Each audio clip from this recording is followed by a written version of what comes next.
宗教團體係聖安德烈教堂。咁首先呢，我先想講一講點解警方會有一個執法行動，係因為有暴徒喺嗰度違法，有暴徒喺嗰度使用暴力，所以我哋先至需要使用武力去驅散。而使用特別用途嘅人群嘅控制車輛呢，係我哋其中一個武力嘅使用。其實就住昨日嘅行動呢，我哋喺事前呢已經同區內呢相關嘅一啲持份者呢係有溝通。咁佢哋包括呢就係商場啦、一啲居民嘅組織啦、我哋嘅港鐵公司啦、巴士公司啦，同埋呢嗰個宗教嘅團體，亦都係我哋其中一啲聯繫嘅對象。而事實呢，當我哋知道呢顏色水係波及咗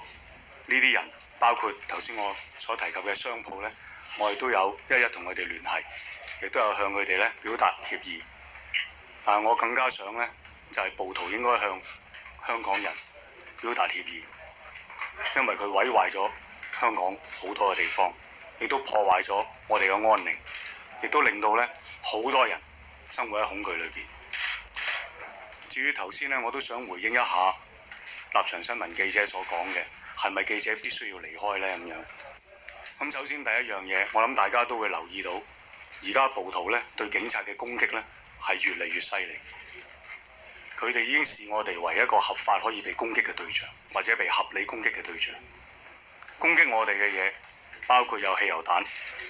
有腐蝕性嘅液體，呢啲另外有一啲係我哋叫做彈丫叉嘅一啲飛石。石頭咁大嚿磚掟過嚟，我哋嘅同事企喺地下嘅時候，係四方八面有嘢掟埋嚟。如果你係一個專業嘅記者，你去採訪呢件事，我想請你都要注意你自己嘅安全。如果你夾雜咗喺我哋中間嘅話呢，我都好擔心呢嗰啲嘢會唔會飛咗喺你身上。同埋我都留意到有不少嘅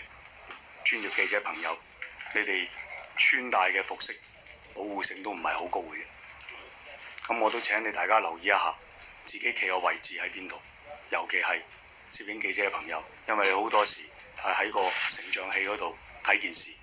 你未必睇到你自己身邊四周圍嘅環境。我唔想有任何人不必要嘅傷害，所以我都想呼籲所有使用暴力嘅人士請你停止。我亦都想呼籲所有而家仍然支持使用暴力嘅人士，請你停止支持使用暴力。